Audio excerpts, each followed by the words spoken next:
Olá! Sabias que a ecografia é recomendada em acessos vasculares por todas as guidelines internacionais? E não é só porque é imprescindível para uma punção ecoguiada de uma artéria ou de uma veia. Ela é também essencial para uma correta avaliação do estado da rede vascular do utente. E é muito, mas muito útil para despiste de complicações durante a colocação do catéter ou após a sua colocação. Eu sou o enfermeiro Ricardo, da Via Venosa, e hoje tenho 5 dicas para partilhar contigo sobre ecografia e acessos vasculares para iniciantes. Fica para assistir. Dica número 1. Quais as características de um ecógrafo para acessos vasculares? Precisamos de uma sonda linear com alta resolução, uma frequência entre os 7 e os 15 MHz, e queremos que o ecógrafo tenha a capacidade de visualizar até pelo menos 6 cm de profundidade e que tenha a capacidade de avaliar o diâmetro do vaso sanguíneo. Dica número 2. Como identificar um vaso sanguíneo numa ecografia? Ora então, numa ecografia, tudo o que aparecer a branco brilhante vai ser sólido. Tudo o que aparecer a preto será líquido ou será ar. Porque tudo o que é sólido vai ser ecogénico, ou seja, vai brilhar, e tudo o que for ar ou líquido vai ser anecoico, não vai ter brilho nenhum, vai aparecer a preto na imagem. Portanto, no meio daquelas riscas brancas e pontinhos brancos, vamos encontrar esferas pretas. Essas esferas pretas vão ser os nossos vasos sanguíneos. As estruturas brancas são estruturas sólidas. Atenção ao nervo mediano, que aparece como uns pontinhos brancos junto à artéria braquial. Dica número 3. Como distinguir uma veia de uma artéria numa imagem ecográfica? Ora, as artérias são reservatórios de pressão e as veias são reservatórios de volume. Portanto, quando estamos a observar um vaso sanguíneo, basta carregarmos com a nossa sonda do ecógrafo sobre a pele, fazendo pressão em cima do vaso sanguíneo, e se o vaso sanguíneo colapsar, estamos perante uma veia. Se o vaso sanguíneo não colapsar e ficar a latejar, a pulsar, então estamos perante uma artéria.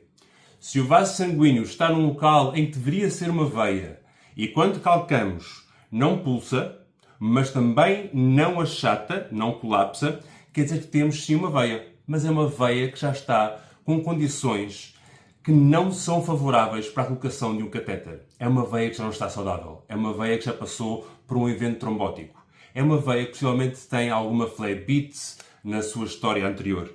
Portanto, é uma veia que não é para puncionar. Nós queremos puncionar veias saudáveis. Queremos puncionar veias que colapsam quando fazemos pressão sobre elas.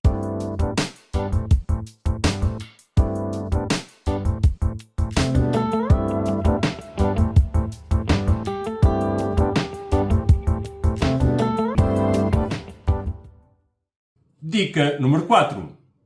Avaliação do diâmetro do vaso sanguíneo.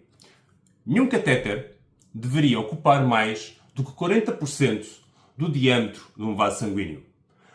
Ao não respeitar esta regra, quando ultrapassamos esse limite, estamos a aumentar exponencialmente o risco de trombose. E porquê? Porque temos um vaso sanguíneo onde vai ficar um objeto estranho. Esse objeto estranho, ocupando mais de 40% do diâmetro desse vaso, vai roçar mais nas paredes desse vaso, promovendo uma flebite mecânica, o que leva depois a uma trombose desse membro. Portanto, é muito importante na ecografia avaliarmos o diâmetro do vaso que queremos puncionar.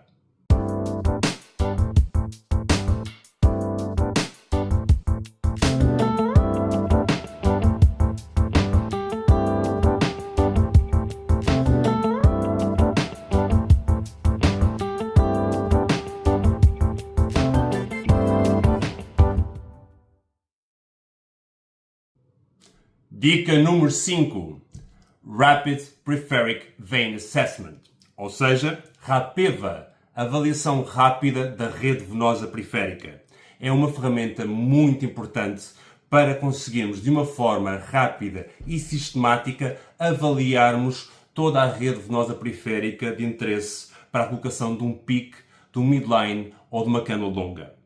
No Rapeva, nós começamos por colocar o nosso ecógrafo na fossa antecubital, vamos subir pelo braço, observando a veia basílica e as veias braquiais, observando também a localização do nervo mediano e depois observamos a nossa cefálica e vamos observar a nossa axilar e a nossa subclávia para depois observar a nossa jugular.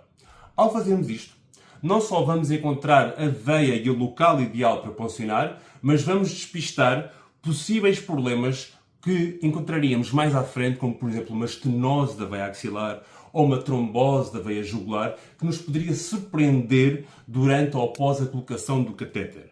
Assim, temos de uma forma rápida e concisa um mapa de toda a rede venosa periférica que nos interessa para a colocação de um catéter venoso central ecoguiado ou um catéter venoso periférico ecoguiado.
Espero que tenhas gostado.